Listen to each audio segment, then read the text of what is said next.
വിവാദത്തിന് ശരീഅത്തിലെ സ്ഥാനം എന്താണ്?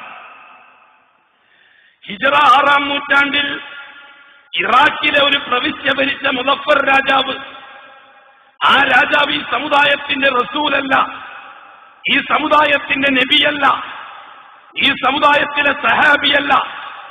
അഷ്റഫുൽ ഖൽഖ് വഫാത്തായി 600 കൊല്ലം കഴിഞ്ഞതിന് ശേഷം ഇറാഖിലെ ഒരു പ്രവിശ്യ ഭരിച്ച നാടൻ രാജാവ്, ആ രാജാവ് തന്റെ അധികാരം നിലനിർത്തിക്കൊണ്ടുപോകാൻ പഴയകാല പേർഷ്യൻ രാജാക്കന്മാര് പഠിപ്പിച്ചതുപോലെ, പഴയകാല ദ്രാവിഡ ആര്യ രാജാക്കന്മാര് രാജ്യം ഭരിക്കേണ്ടത് എങ്ങനെയാണെന്ന് പഠിപ്പിച്ചതുപോലെ തന്റെ അധികാരം നിലനിർത്തിക്കൊണ്ടുപോകാൻ, അതും ഇറാഖ് കേന്ദ്രമാക്കിക്കൊണ്ടുള്ള രാജ്യം, സകല വിപത്തുകൾക്കും വിത്തുവാക്കിയ രാജ്യം, നോഹ് നബിന്റെ കാലം മുതൽക്ക് ഇസ്ലാമിക ചരിത്രത്തിൽ നെഗറ്റീവ് മാത്രം കാഴ്ചവെച്ച ഇറാഖ്, ആ ഇറാഖിൽ മുദഫർ രാജാവ് തന്റെ അധികാരം നിലനിർത്തിക്കൊണ്ടുപോകണമെങ്കിൽ സമൂഹത്തിലെ യുവതയെയും സാധാരണക്കാരനെയും തൃപ്തിപ്പെടുത്തേണ്ടത് ആവശ്യമാണ്.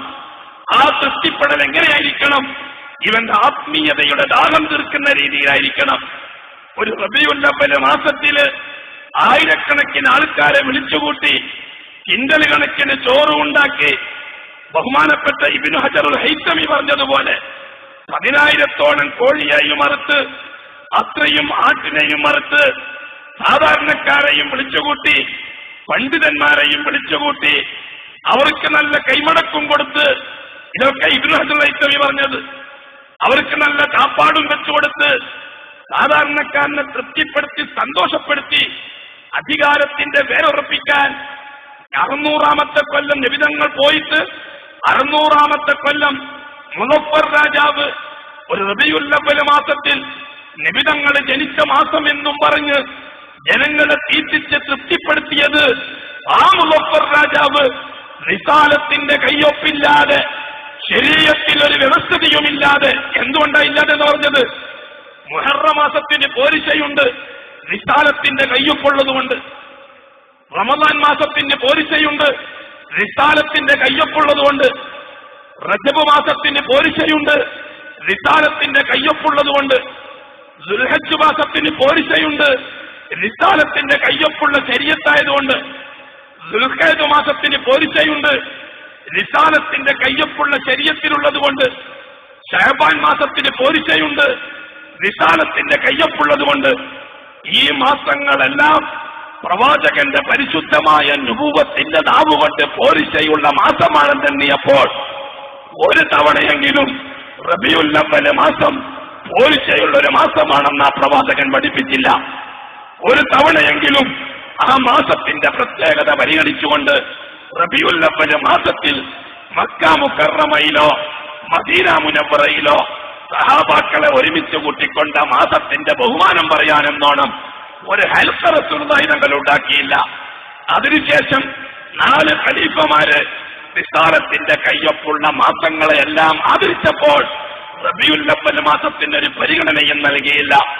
അതിനുശേഷം സഹാബത്തിന്റെ നൂറ്റാണ്ട് ബാക്കിയുള്ള മാസങ്ങൾക്കെല്ലാം ശരീഅത്തിന്റെ കയ്യൊപ്പോടെ അംഗീകാരം നൽകിയപ്പോൾ റബീഉൽ അവ്വൽ മാസത്തിന്റെ 1-ാം നൂറ്റാണ്ടിൽ അംഗീകാരവും നൽകിയില്ല, 2-ാം നൂറ്റാണ്ടിലെ താബീങ്ങളും നൽകിയില്ല, 3-ാം നൂറ്റാണ്ടിലെ തബഉ താബീങ്ങളും നൽകിയില്ല. അവർക്ക് അഷ്റഫുൽ ഖൽഖിനോട് സ്നേഹമില്ലാഞ്ഞിട്ടല്ല, നബി സല്ലല്ലാഹു അലൈഹി വസല്ലം ജനിച്ചതിനോട് താല്പര്യമില്ലാഞ്ഞിട്ടല്ല, റബീഉൽ അവ്വൽ എന്നൊരു മാസം ശരീഅത്തിൽ റിസാലത്തിന്റെ കയ്യൊപ്പോടെ ശരീഅത്തിന്റെ ലിസ്റ്റിൽ വന്നിട്ടില്ല, അതുകൊണ്ട് അംഗീകരിക്കാൻ പറ്റുകയില്ല. ഈ രീതിയിൽ 600 കൊല്ലം കഴിഞ്ഞിട്ട് മുദഫർ രാജാവാണ് റബീഉൽ അവ്വലിനെ പരിചയപ്പെടുത്തി തരുന്നത്. റബീഉൽ അവ്വൽ മാസത്തിൽ ചില ആഘോഷ പരിപാടികൾ ഉണ്ടാക്കി തന്നത്. ഇവിടെ സുപ്രീം കോടതിയുടെ ജഡ്ജിയും മുദഫർ രാജാവും തമ്മിൽ നമുക്ക് എന്താണ് വ്യത്യാസം? എന്താണ് വ്യത്യാസം?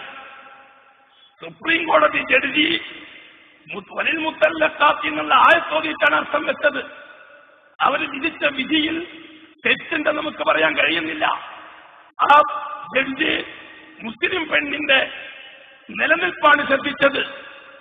വായിച്ചു തോന്നുമ്പം തലാഖും ചൊല്ലി എവിടെയെങ്കിലും പോയിട്ട് കെട്ടി പെണ്ണിനെ കൊലക്കുന്ന പുരുഷവർഗത്തിന് കടിഞ്ഞാനിടുകയാണ് സുപ്രീം കോടതി ജഡ്ജി ചെയ്തത്.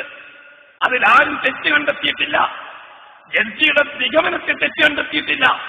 പക്ഷെ കേരളക്കാരായ നമ്മളടക്കം ഇവിടുത്തെ 100% മുസ്ലിമീങ്ങൾ അത് അംഗീകരിച്ചു കൊടുക്കാൻ തയ്യാറായിട്ടില്ല. തെറ്റായതുകൊണ്ടല്ല, ശരീഅത്തിന്റെ കയ്യൊപ്പില്ലാത്തതുകൊണ്ട്. നബുവത്തിന്റെ കയ്യൊപ്പിൽ, റിസാലത്തിന്റെ കയ്യൊപ്പിൽ ശരീഅത്തിൽ അങ്ങനെ ഒരു വ്യവസ്ഥയില്ലാത്തതുകൊണ്ട്. എങ്കിൽ ഈ മുദഫർ രാജാവ് ഉണ്ടാക്കിയ ഈ വ്യവസ്ഥിതി ആ നൂറ്റാണ്ടിൽ അത് രാജാക്കന്മാരുടെ ഏർപ്പാട്, പിറ്റത്തെ കൊല്ലം നാട്ടുരാജാക്കന്മാരുടെ ഏർപ്പാട്, പിറ്റത്തെ കൊല്ലം പ്രമാണിമാര് ചെയ്യാൻ തുടങ്ങി. പിന്നെ അതൊരു അനുഷ്ഠാനമായി മാറി. ഇപ്പോൾ അനുഷ്ഠാനം ആദർശമായി മാറി. ഇവിടെയാണ് റബീഉൽ അവ്വൽ മാസവുമായി ബന്ധപ്പെട്ട പരിപാടികളെ അഹ്ലുസുന്നയുടെ പണ്ഡിതന്മാർ ചർച്ച ചെയ്യുമ്പോൾ നമ്മൾ ശ്രദ്ധിക്കേണ്ട വിഷയം, ഇൻസിറാഹോടെ ശ്രദ്ധിക്കേണ്ട വിഷയം. വിമർശന ബുദ്ധിയല്ല ഇവിടെ വിഷയം, തർക്കമല്ല വിഷയം. ഇൻസിറാഹോടെ കാര്യം മനസ്സിലാക്കിയെടുക്കണം. സുപ്രീം കോടതി ശരീഅത്തിൽ ഇങ്ങനെയുണ്ടെന്ന് പറഞ്ഞിട്ടൊരു വിധി പ്രഖ്യാപിച്ചപ്പോൾ അതിനെതിരായിട്ട് തിരിഞ്ഞ നാം, മുദഫർ രാജാവ് ശരീഅത്തിന്റെ ഭാഗം പോലെ റബീഉൽ അവ്വൽ ഇബാദത്തിന്റെ മാസമാണെന്ന് പ്രഖ്യാപിച്ചപ്പോൾ അത് നമ്മൾ പോസിറ്റീവായിട്ടും കാണുന്നു, ഇത് നമ്മൾ നെഗറ്റീവായിട്ടും കാണുന്നു. ഇതിലുള്ള സത്യാസത്യം എന്താണെന്ന് അറിയാൻ നമ്മൾ തയ്യാറാവണം. ഇതാണ് വിഷയം. അതേ സന്ദർഭത്തില് റിസാലത്തിന്റെ കയ്യൊപ്പോടെ ശരീഅത്തിൽ ഉൾക്കൊള്ളിച്ചിരിക്കുന്ന അഷ്റഫുൽ ഖൽഖിന്റെ ജനനവുമായി ബന്ധപ്പെട്ട ഒരു വിഷയമുണ്ട്. അത് അംഗീകരിക്കാൻ മുസ്ലിം ലോകം തയ്യാറാണ്, തയ്യാറാകേണ്ടതാണ്, ഇനിയും അത് തുടരേണ്ടതാണ്. അതെന്താ? തിങ്കളാഴ്ച ദിവസം നോമ്പ് നോക്കല. എന്തു പറഞ്ഞു റസൂലുള്ളാഹി തിങ്കളാഴ്ച ദിവസത്തെ നോമ്പിനെ സംബന്ധിച്ച്? തിങ്കളാഴ്ച ദിവസത്തെ നോമ്പിനെ പറ്റി ചോദിക്കപ്പെട്ടു. അഷ്റഫുൽ ഖൽഖ് പറഞ്ഞു, തിങ്കളാഴ്ച ദിവസം ഞാൻ നോമ്പ് നോക്കുന്നത് അന്നത്തെ ദിവസമാണ് എന്നെ പ്രസവിച്ചത് എന്റെ ഉമ്മ എന്ന്. അത്ര നല്ല വാക്ക് മതി. ശരീഅത്തിന്റെ റിസാലത്തിന്റെ കയ്യൊപ്പോടെ അഷ്റഫുൽ ഖൽഖിന്റെ ജന്മത്തിന്റെ അംഗീകാരം കിട്ടിയത് തിങ്കളാഴ്ച ദിവസം നോമ്പ് നോക്കണമെന്ന അംഗീകാരമാണ്. അത് റബീഉൽ അവ്വൽ മാസത്തിലെ മാത്രം നോമ്പായാൽ വല്ലാഹി അത് ബിദ്അത്തിന്റെ നോമ്പാണ്. വർഷത്തിലെ 52 തിങ്കളാഴ്ചയും നോമ്പ് നോക്കാനാണ് കൽപ്പിക്കപ്പെട്ടിരിക്കുന്നത്.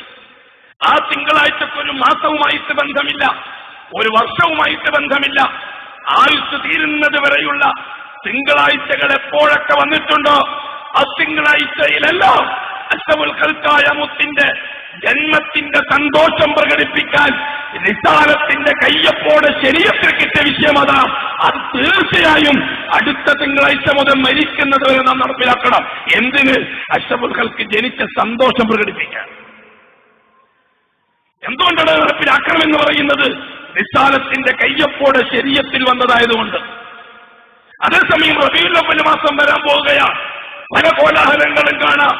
ഇബാദത്തെന്ന് തെറ്റിദ്ധരിപ്പിച്ച്, സൽക്കർമ്മം എന്ന് തെറ്റിദ്ധരിപ്പിച്ച്, സദക്കയല്ലേ, സക്കാത്തല്ലേ, നല്ല കാര്യമല്ലേ, മോശമല്ലല്ലോ, സലാത്തിയല്ലല്ലേ, ദിക്റിയല്ലല്ലേ എന്നൊക്കെ പറഞ്ഞ് നേരത്തെ പറഞ്ഞതുപോലെ ഈ ഉമ്മത്തിലെ സാധാരണക്കാരായ ആണ് പെണ്ണുങ്ങളുടെ വിശ്വാസക്കുറവിനെയും വിവരക്കേടിനെയും സ്വന്തം താൽപര്യത്തിന്റെ സംരക്ഷണത്തിന് വേണ്ടി ദുരുപയോഗം നടത്താൻ അഷ്റഫുൽ ഖൽഖിന്റെ ജന്മവുമായി റബീഉൽ അവ്വലിന്റെ പ്രത്യേകതയുണ്ട് എന്ന് പറഞ്ഞത് തികച്ചും ശരീഅത്ത് വിരുദ്ധമാണ്. അത് ബിദ്അത്ത് തന്നെയാണ്, അതിന് യാതൊരു സംശയവും ആർക്കുമില്ല. ഇതാണ് സുഹൃത്തുക്കളെ സംബന്ധിച്ച വിഷയം. ഇതാണ് അക്കാര്യത്തിലുള്ള യഥാർത്ഥമായ വിഷയം. അപ്പൊ നമ്മൾ ചോദിക്കും, റബീഉൽ അവ്വൽ മാസത്തിൽ അന്നത്തെ ദിവസം ഒരു 12-ന്റെ അന്ന് വേറൊരു കാര്യം, തംബീഹുൽ ഗാഫിലീൻ എന്ന് വെച്ചൊരു കിതാബുണ്ട്, വഅദീതാവ. ആ കിതാബിന് ബാബു ഫദ്ലി ആശൂറ കാണാം. ആശൂറ ദിവസത്തിന്റെ പോരിശ പറയുന്ന അധ്യായം ഇങ്ങനെ നോക്കിയാൽ മുഹറം 10 നടന്ന സംഭവങ്ങളുടെ കൂട്ടത്തിൽ അവസാനം നടന്നത് ഫീഹി വുലിദൻ നബിയ്യു സല്ലല്ലാഹു അലൈഹി വസല്ലം, റസൂലുള്ളാഹി തങ്ങൾ ജനിക്കപ്പെട്ടത് മുഹറം 10 കാണാം, റമദാനിലാണെന്ന് കാണാം, റജബിലാണെന്ന് കാണാം,